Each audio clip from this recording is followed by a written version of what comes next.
नमस्कार, मुद्द्याचं बोला या विशेष कार्यक्रमामध्ये मी विशाल पाटील आपल्या सगळ्यांचं स्वागत करतो। मुंबईपासून अगदी हाकेच्या अंतरावरती असलेला पालघर जिल्हा, मात्र पालघर जिल्ह्याच्या समस्यांचा पाढा हा सुटत नसल्याचा अनेक वेळा आपण आजपर्यंत पाहिलेला आहे। अनेकांनी सत्ता उपभोगली, येत्या काळामध्ये सत्ता उपभोगण्यासाठीची तयारी देखील सुरू झालेली आहे। मात्र पालघर वासीय किंवा या ठिकाणी असलेला जो आदिवासी बहुल भाग आहे त्या ठिकाणच्या समस्या अजूनही कायम असल्याचं आपल्याला सगळ्यांना पाहायला मिळतं।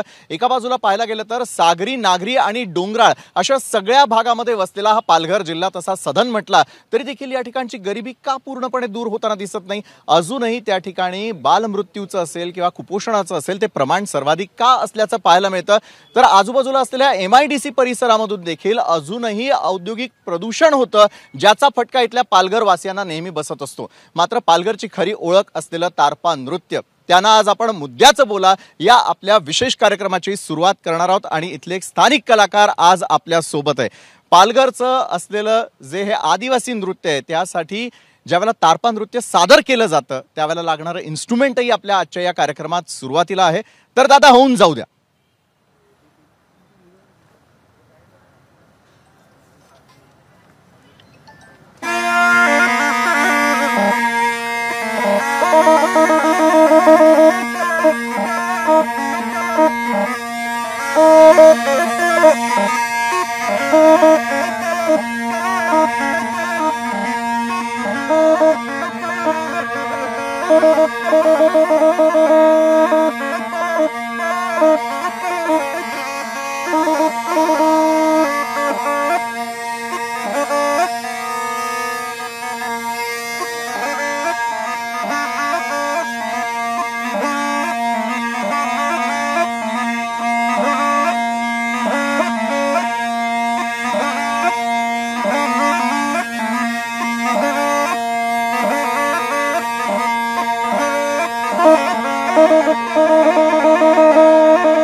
क्या बात आहे। तर अतिशय पारंपरिक पद्धतीनं मुद्द्याचं बोला या विशेष कार्यक्रमाची सुरुवात आपण त्या ठिकाणी केलेली आहे आणि थेटपणे या कार्यक्रमामध्ये आपण आता समस्यांचा पाढा जाणून घेणार आहोत। सर्वसामान्य नागरिकही आज आपल्या सोबत या ठिकाणी सहभागी झालेले आहेत। मला सांगा, पालघर जिल्हा मुंबईपासून हाकेच्या अंतरावरती असतानाही असलेली दुर्दशा याला कोण कारणीभूत आहे?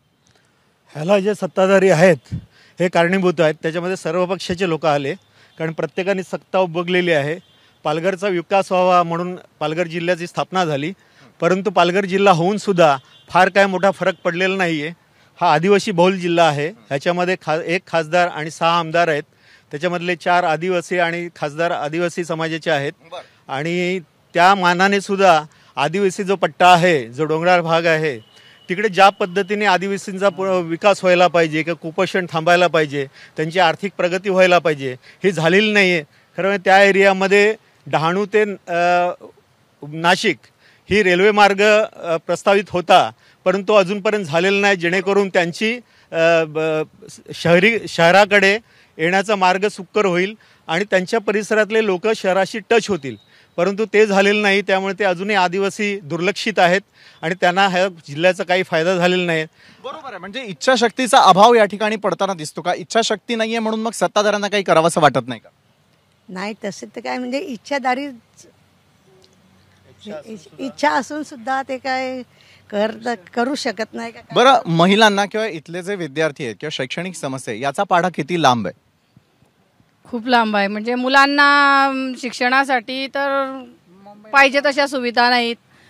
शाळेमध्ये पण जशा मुलांना हव्या, म्हणजे प्रायव्हेट फीची हे नसताना, म्हणजे सामान्य नागरिक आहे, MIDCचा एरिया आहे, फीची पालकांना भरण्याची हे नसताना सुद्धा गव्हर्नमेंट स्कूलमध्ये त्यांचं होत नाही पूर्णपणे।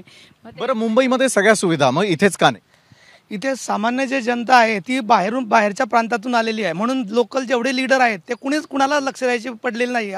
MIDC मध्ये जवळजवळ 2000 कंपन्या इथे आहेत, पण एकाही राजकारणाला असं वाटलं नाही की इथे सरकारी हॉस्पिटल व्हावं किंवा त्यासाठी पाठपुरावा करावा, असं एकालाही वाटलं नाही।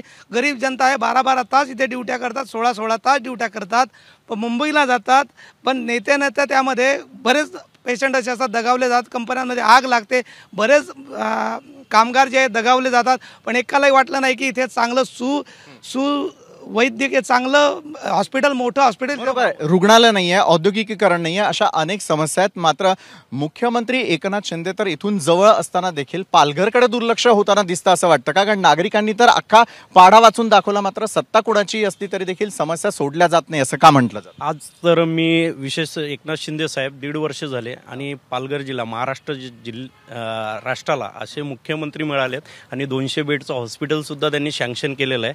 आजपर्यंत असं नाही. आणि सँक्शन झालं, मात्र प्रत्यक्षामध्ये त्या सुविधा कधी मिळणार? काम चालू आहे, जोरात काम चालू आहे. शिंदे साहेब आल्यानंतर ते कामाला जोर भेटली. काही वर्षभरात आता हॉस्पिटल चालू होणार. ते शिंदे साहेबांनी जेव्हा लक्ष दिलं तेव्हा ते ट्रॉमा केअर सेंटर चालू होणार आहे. आता बघतो आम्ही. ठाण्यातलं चित्र वेगळं दिसतं, मग पालघरचं का नाही बदलत आहे? पालघरचे चित्र बदलणार साहेब. काय आहे, आता जवळजवळ माझं वय 42 वर्ष आहे. मी सज्ञान झालो आज जवळजवळ. मी बघतोय 25-30 वर्षापासून मुख्यमंत्री कोण होते कोण नाही, पण या 18 महिनेच झालेले आहेत. भरपूर काळ त्यांना मिळाला तर आयुष्य पूर्ण चित्र चेंज होईल हे हमखास सांगतो. बरं, चित्र बदलेल असं त्यांना वाटतंय, मात्र मुंबईमध्ये जे चित्र आम्हाला जवळच्या जवळ पाहायला मिळतं, आज उपमुख्यमंत्री असतील, त्यांनी देखील या ठिकाणी लक्ष देणं गरजेचं आहे. मग भाजप याकडे लक्ष देणार की फक्त शिवसेनाच त्या ठिकाणी देणार, किंवा स्थानिक पक्ष लक्ष देतील? काय नेमकं घडायला हवंय? या ठिकाणी भाजप म्हणजे लक्ष देत आहे. आदिवासी पट्ट्यामध्ये मोठ्या प्रमाणात रस्त्याची कामं होत आहेत.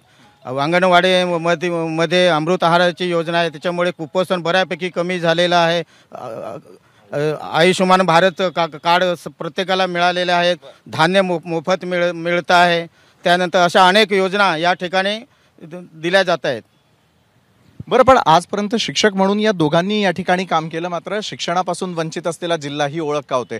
कुपोषण अजूनही का जाताना दिसून येत नाही? अनेकांचे प्राण जातात, मात्र याच्या बातम्या सातत्यानं देऊनही अद्यापपर्यंत तोडगा नाही. अनिच्छा किंवा इच्छाशक्ती कुणाची कमी? शासनाचे प्रयत्न चालू आहेत आणि प्रयत्न करतायत. शासन चांगल्या प्रकारचं म्हणजे कुपोषण आणि शैक्षणिकसाठी प्रयत्न करून राहिलेलं आहे. बरं, शासन प्रयत्न करणं असं म्हणणं आहे, मात्र मनसेचे देखील आपल्याबरोबर जे आहेत ते कार्यकर्ते. मला विचारायचं आहे, खरं काय? सगळ्यांनी तर अनेक गोष्टी सांगितल्या, मात्र ज्या विकासाला वेग यायला हवा तो वेग आपल्याला पालघरमध्ये पाहायला मिळतो. पालघरमध्ये चालू असलेली विकास कामं कुठेतरी विनाशाकडे घेऊन जातात आणि विनाशकारी विकास कोणालाच नको आहे. जी विकास कामं चालू आहेत बुलेट ट्रेनच्या मार्फत किंवा वाढवण बंदराच्या मार्फत, सामान्य माणसाला प्रश्न पडलाय की आमचं काय?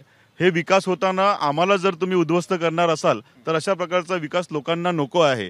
आम्हाला सरकारला एवढंच सांगायचं आहे की तुम्ही आधी विरोधात होता, आता सत्तेत आलात. कोण विरोधात आहे सत्तेत आहे ह्याच्याशी आम्हाला काही घेणं देणं नाही आहे, परंतु सामान्य माणसाला इथे असलेल्या ज्या मूलभूत गरजा आहेत त्या गरजांकडे लक्ष देण्याचं काम पालक म्हणून जे आमदार आणि खासदारांनी करायला हवं, त्यांच्या कार्यकर्त्यांनी करायला हवं, ते सामान्य जनतेपर्यंत पोहोचवलं जात नाही आहे.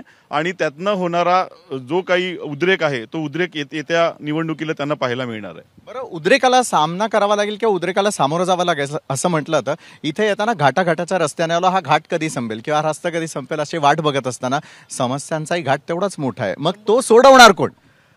आता सत्ताधाऱ्यांकडे सर्वांचं लक्ष आहे की त्यांनी सोडवावं, पण त्यांच्याकडून घोर निराशा झालेली आहे. ठाणे जिल्ह्यातून विभाजन होऊन पालघर जिल्हा होऊन आज 8 वर्ष झालेली आहेत. सुसज्ज फक्त कलेक्टर कार्यालय आहे आणि त्या भाऊंनी म्हटल्याप्रमाणे हॉस्पिटल नाहीत.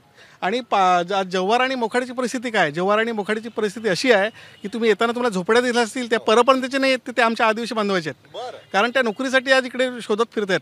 आणि साधा 1800 कोटीचा प्रकल्प कार्यालय आहे, आदिवासी प्रकल्प कार्यालय इकडे 2 आहेत. 22 प्रकल्प कार्यालय महाराष्ट्रामध्ये आहेत, 11 सेन्सिटिव्ह आहेत, त्यातून 2 आपल्या जिल्ह्यात आहेत, जव्हार आणि डहाणू. म्हणजे त्यांचं बजेट आहे 900 करोडचं बजेट आहे वर्षाचं. शबरी महामंडळाचं 900 करोड बजेट आहे. 1800 करोडचं बजेट वार्षिक असून हा निधी जातो कुठे? जर त्या आमच्या बांधवांना विस्थापित व्हावं लागत असेल रोजगारासाठी, तर मग एवढा 1800 कोटीचा निधीचा बजेट सरकारचा जातो कुठे हा प्रश्न आहे. आणि पालघर जिल्ह्यामध्ये शिक्षणाचा तर एवढा बोजवारा आहे, 7000 शिक्षक कमी आहेत आज ग्रामीण भागामध्ये. जिल्हा परिषदच्या न्यायाच्याने 7000 शिक्षक कमी आहेत. मात्र कोट्यवधींचा निधी आल्यानंतरही हा निधी जातो कुठे? मला सांगा, निधीचा वापर होतोय की गैरवापर होताना दिसतं? मला आधी आपल्याला प्रश्न करावा असं वाटतो की निधी मंजूर होतो, मग निधीचा योग्य विनियोग का होताना दिसत नाही? पहिला मुद्दा आपल्याला सांगू इच्छितो. मुद्द्याचं बोला ह्या कारणातून पालघर जिल्ह्याचे जे प्रश्न आहेत ते तुम्ही जे मांडणी ह्या ठिकाणी करतात त्याबद्दल तुमचं मी मनापासून धन्यवाद करतो. आज आम्ही महायुतीमध्ये अजितदादा पवार यांच्या गटातून आम्ही आहोत.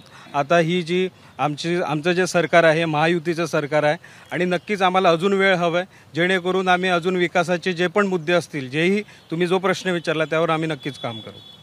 बरं, पण विकास होईल होईल होईल या आशेवरती आपण सगळेजण असतो, मात्र त्याचा वेगही वाढणं महत्त्वाचं आहे. कारण फक्त निधी मंजूर होत असल्याचं मनसे एका बाजूला सांगतं, त्याचा योग्य रीतीने वापर होत नाही. आणखी किती वेळ यांना द्यायला हवा? सर, ॲक्च्युली या डोंगरी भागामध्ये आणि सागरी भागामध्ये ज्या समस्या आहेत त्या शोधून ह्या सरकारने काम करण्याचा प्रयत्न केला आहे, परंतु ज्या पद्धतीने जे आपले उमेदवार आहेत त्यांनी म्हणजे आपले प्रतिनिधी आहेत त्यांनी ज्या पद्धतीने पुढे सरकवायला पाहिजे त्या पद्धतीचं काम झालेलं नाही, ही खंत आहे. यापुढे आमचं सरकार या पद्धतीने त्यांना सहकार्य करून हे नव्याने त्वरित मार्गी लावण्याचं कार्य आमच्या सरकारकडनं होणं. सहकार्य करून मार्गी लागतील प्रश्न असं त्यांचं म्हणणं. आज विश्वास बसतो का मात्र या गोष्टी? मी आपल्याकडे येतो. नाही, ह्याच्यामध्ये इच्छाशक्तीची कमतरता आहे. जेवढे लोकप्रतिनिधी आहेत जे निवडून जातात त्यांनी त्याचा पाठपुरावा करायला पाहिजे. एक तर तुम्ही बघता की आता सेंट्रलमध्ये जे सरकार आहे तेच सत्तेमध्ये महाराष्ट्रामध्ये आहे आणि त्या माध्यमातून हे प्रश्न लवकरात लवकर मार्गी लागायला पाहिजेत, परंतु ते होताना दिसत नाही आहे. आता त्यांनी सांगितलं सागरी आपण बघतोय की 60-70 वर्षापूर्वी इकडे BRC म्हणजे भाभा अणुशक्ती केंद्र आलेलं आहे. त्याच्यानंतर टॅब्स म्हणजे तारापूर ॲटॉमिक स्टेशन आलेलं आहे. परंतु ह्या परिसरामध्ये जे लोक आहेत जे सागरी आणि ह्या टप्प्यामध्ये राहतात 16 किलोमीटरच्या, त्यांच्यामध्ये आज कॅन्सरचं प्रमाण वाढलेलं आहे. परंतु इकडे एकही असं हॉस्पिटल नाही जिकडे त्यांची ट्रीटमेंट होईल. आज BRC आणि टॅब्सच्या लोकांची अशी परिस्थिती आहे की त्यांना पण आरोग्य सुविधा घेण्यासाठी मुंबईला जावं लागते, मोठ्या मोठ्या हॉस्पिटलला जावं लागते. इकडे एक OPD काढून ठेवलेली आहे. म्हणजे किती प्रमाणात इकडे दुर्लक्ष होते हा त्याचं उदाहरण आहे. इकडे एक सुसज्ज हॉस्पिटल व्हावं, कॅन्सर हॉस्पिटल व्हावं. आताची कुठेही संपताना दिसत नाही. मात्र ज्या वेगानं विकास व्हायला हवा होता तो एका बाजूला झाला नाही. निधी आला, निधी गेला कुठे? लोकप्रतिनिधींचा आवाज पोहोचत नसेल तर मग कोणी आवाज पोहोचवायचा? नाही, आम्ही बहुजन विकास आघाडीतर्फे आहेत आणि आमचे इकडचे विद्यमान आमदार राजेश पाटील साहेब आणि त्यांच्या माध्यमातून जवळजवळ आता एक 650 ते 700 करोड रुपयांचे रस्ते आणि बाकीचे जे आहेत सुविधा आहेत त्यांच्यासाठी मूलभूत सुविधांसाठी काम चालू आहे. सुसज्ज हॉस्पिटलवरती पण ही काम चालू आहे. तसंच आमची खास मागणी ही आहे की बोईसर ही जी MIDC आहे ती बोईसरमध्ये आहे. बोईसर शहर हा MIDCमध्ये येत नाही, ती एक ग्रामपंचायत आहे. आमची मेन मागणी आहे की बोईसरच्या लवकरात लवकर हे झालं पाहिजे, नगरपालिका झाली पाहिजे. नगरपालिका झाली तर काम होईल. प्रत्येक वेळेला कोणी येतो, मंत्री येतो, मुख्यमंत्री येतात आणि आश्वासन देऊन जातात. मागे फडणवीस साहेब आलेले आश्वासन देऊन गेले की बोईसरची नगरपालिका मी 1 वर्ष करून जाईल. आज साहेब 6 वर्ष झाले त्या आश्वासनाला. त्याच्या अगोदर नारायण राणे साहेब आलेले, ते पण हेच बोलून गेले. आमची मेन मागणी आहे की बोईसरची नगरपालिका झाली तर या इकडचा विकास लवकर झपाट्याने होईल. आणि प्रदूषण आणि हे केमिकल डम्पिंग हा इकडे मोठा विषय आहे. तर ह्याच्यामुळे आहे ना, आणि आरोग्याचा विषय तर खूप गहन विषय आहे. इकडे लोक आहे ना, तुम्ही कधी बातमी बघा तुम्हाला दिसेल की गुजरातमध्ये सेलवासमध्येच लोक आरोग्यासाठी जातात. म्हणजे काही ट्रीटमेंट घेण्यासाठी, काही ॲक्सिडेंट झाले, कितीतरी लोक मृत्युमुखी पडत आहेत. आश्वासन देत आहेत की आता त्यांनी सांगितलं की बरोबर आहे. 6 वर्षाचा तुम्ही उल्लेख केला. 6 वर्ष जर त्या ठिकाणी आश्वासनं दिली जात असतील, उत्तरं मिळत नाही, याचं कारण काय? एक सुसज्ज हॉस्पिटल करणं आपल्याला सोपं नाहीये का? किंवा इथून थेटपणे गुजरात वगैरे का जावं लागतं? महाराष्ट्रात जाऊनच आपल्याला ह्या ट्रीटमेंट का मिळत नाही? एव्हाना तर इथे हॉस्पिटल व्हायला हवं होतं. त्रास नाही होत या गोष्टींचा? ह्या गोष्टींचा त्रास तर होत आहेत, पण सर्वात प्रथम मी त्यांना सांगावं इच्छितो की 2014ला पालघर जिल्ह्याचं निर्माण झालं आहे. प्रत्येक गोष्टीला स्टेप बाय स्टेप करण्याचा आम्ही प्रयत्न करतोय. 6 वर्ष झाले 2014 पासून, म्हणजे 6 वर्ष झाले. एक म्हणजे 5 वर्ष, 6 वर्ष. स्टेप बाय स्टेप प्रत्येक गोष्टीवर आम्ही लक्ष देतो. आणि त्या भाऊनी सांगितलं की 7000 शिक्षक नाही आहेत, तर त्याच्यावर पण जिल्हा परिषद त्याच्यावर पदभरती करते शिक्षकांची. आणि हॉस्पिटलचं असं म्हणतायत तर त्याच्यावर प्रशासकीय मान्यता मिळाली आहे आणि त्याच्यावर कन्स्ट्रक्शन वगैरे चालू आहे. लवकरात लवकर ते हॉस्पिटल पण ओपन होईल. आपल्याला गुजरातकडे जावं लागणार नाही, हे नक्कीच आम्ही आश्वासन देतोय. बरोबर आहे. आश्वासन जरी सत्ताधाऱ्यांनी दिलं तर मनसेचं मात्र या बाबतीमध्ये काय म्हणणं तेही जाणून घेणं आपल्याला महत्त्वाचं आहे. कारण तुम्ही आवाज उठवता मात्र सत्तेपर्यंत पोहोचता येत नाही, आणि जे सत्तेपर्यंत जातात ते कामं करत नाही. मग अशा वेळेला सर्वसामान्य जनतेनं काय करायचं? सर्वसामान्य जनतेने जेव्हा जेव्हा रस्त्यावर उतरण्याचा प्रयत्न केला तेव्हा सत्ताधाऱ्यांनी एकत्र येऊन तो दाबण्याचा प्रयत्न केलेला आहे. कोण दाबतं?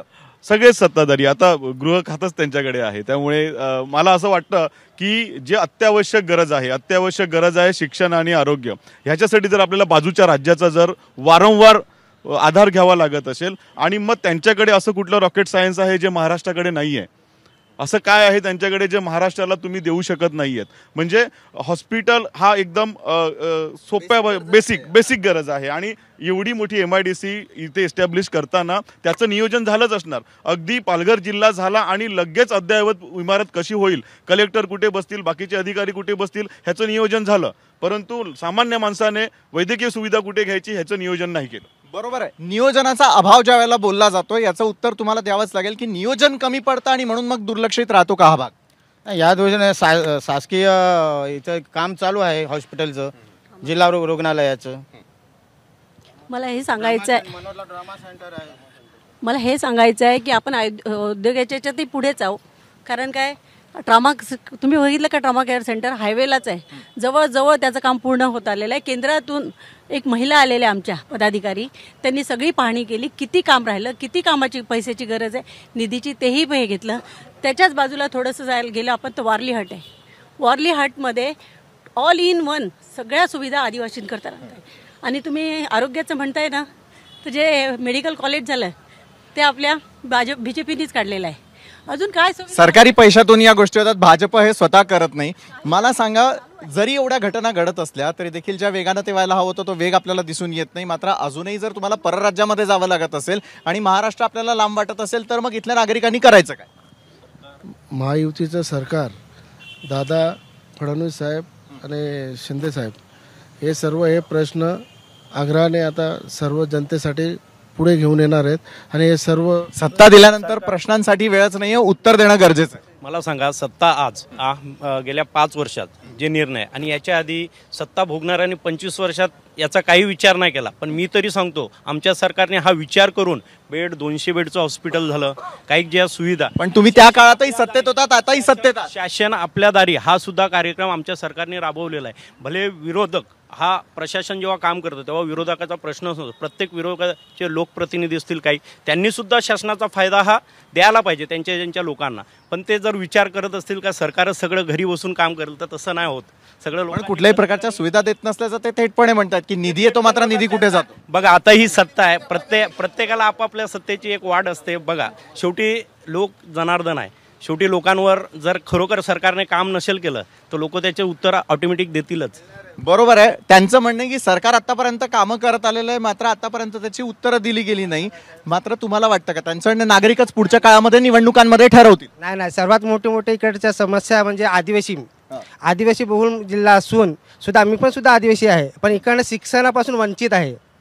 इथे आक्याच्या अंतरावर सांगितलं तर शिगाव, खुताळ, गारगाव ह्या सर्व या ठिकाणी पण समस्या भरपूर आहेत. कुपोषित मुलं आहेत. एवढी मोठी MIDC असून सुद्धा भविष्यासारख्या ग्रामपंचायतीला एवढ्या कचऱ्याच्या समस्या आहेत, येणाऱ्या खैरा फाटक यासारख्या. बरं, पण सत्ताधारी आता म्हणतात आम्ही कामं केलेली आहेत, नागरिक ठरवतील. मग आता सत्य काय ते सांगा. अवघा महाराष्ट्र पाहतोय यावेळेला. आता यावेळेस समजेल, सत्ता दाखवून देईल का जनता दाखवून देईल त्यांना का कामं केवढे. आता ह्या सध्या तर ह्या भविष्यामध्ये सुद्धा डम्पिंग ग्राउंडची मोठी व्यवस्था आहे. तर हे साहेबांनी म्हणजे जेव्हा आपल्याला वाटलं पण स्थानिक आमदार पाहिजे होता, खासदार पाहिजे होता, त्यांनी हे काम करून दाखवलं. पण ह्या स्थानिक आमदार नाही आहे, त्याच्यामुळे तो करत नाही आहे. सर्वात मोठी गोष्ट आहे म्हणजे या भागात सांगितलं की विक्रमगड, जव्हार, मोखाडा हे तर फार मोठी म्हणजे समस्या मोठी आहे. आमचे आदिवासी बांधव आहेत ना, आज शाळेमध्ये आहेत, ज्यांच्या घरदार सोडून शिक्षणासाठी भले जास्तीत जास्त 8वी तरी शिकावं असं निदान वाटते, पण घरची परिस्थिती खराब आहे म्हणून शिक्षण अर्ध सोडावं लागतं. माझ्यासारखा विद्यार्थी, माझा वडील वारला त्याच्यानंतर मला पण अर्धवट शिक्षण सोडावं लागलं. कारण का आपल्याला सरकार काही देत नाही आहे. सरकार काही देत नाही म्हणून शिक्षणापासून वंचित राहावं लागतं. आपण तर कितीतरी वर्ष शैक्षणिक कामही केलेलं आहे आणि दुसरीकडे राजकीय काम देखील करताय. विरोधकांना बोलायचं आहे, इतक्या आश्रमशाळा आहेत, त्याच्यानंतर आदिवासी मुलांना इंग्लिश मीडियममध्ये पाठवतायत. प्रत्येक तालुक्याला एकलव्य विद्यालय चालू झालेलं आहे. इतका सरकारने करायचा प्रयत्न केलेला आहे. नामांकन शाळेचा जो प्रश्न आहे, माननीय स्वर्गीय विष्णूजी सवरासाहेब कॅबिनेट मिनिस्टर असताना नामांकित प्रशाळेचा जवळजवळ 30,000 विद्यार्थी, आदिवासी भागातले 30,000 विद्यार्थी अनेक जिल्ह्यांना जात आहेत नामांकन शाळेत.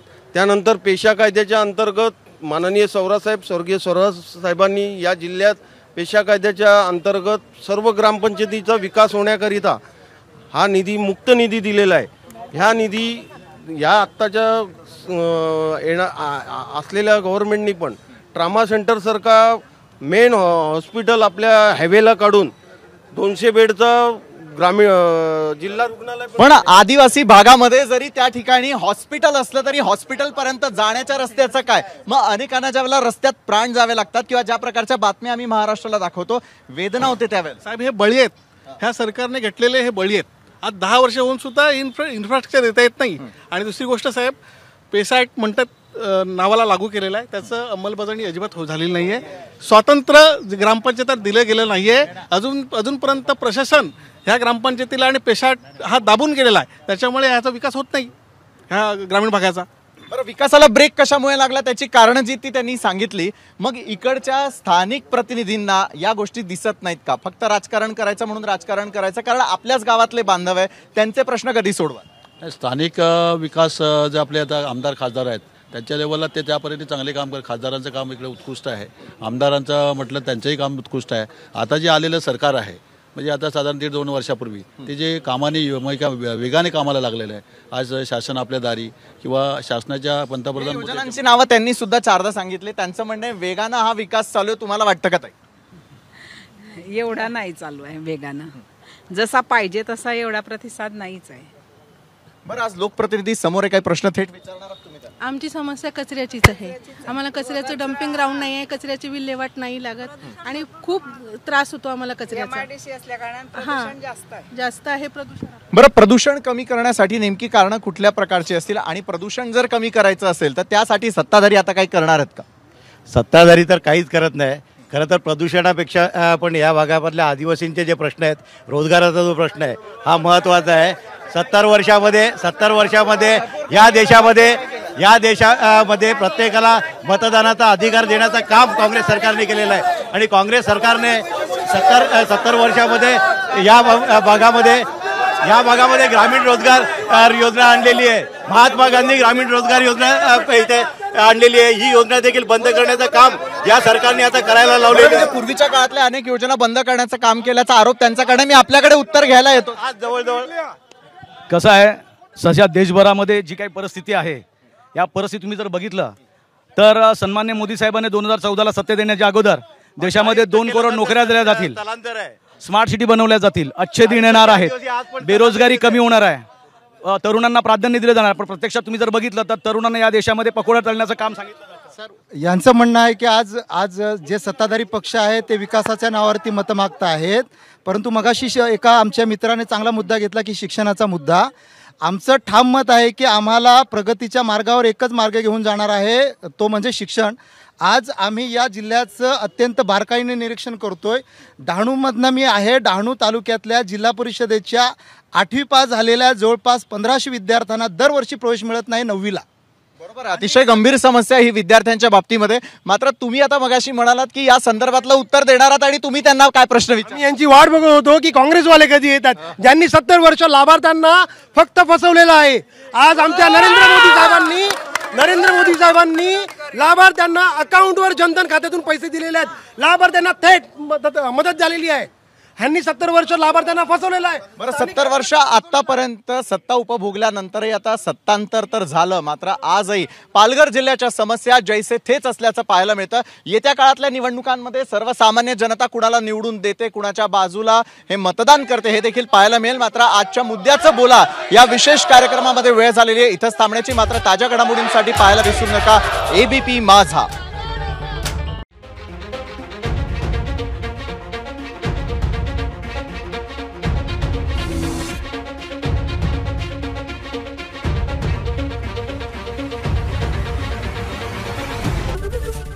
ABP माझा, उघडा डोळे बघा नीट.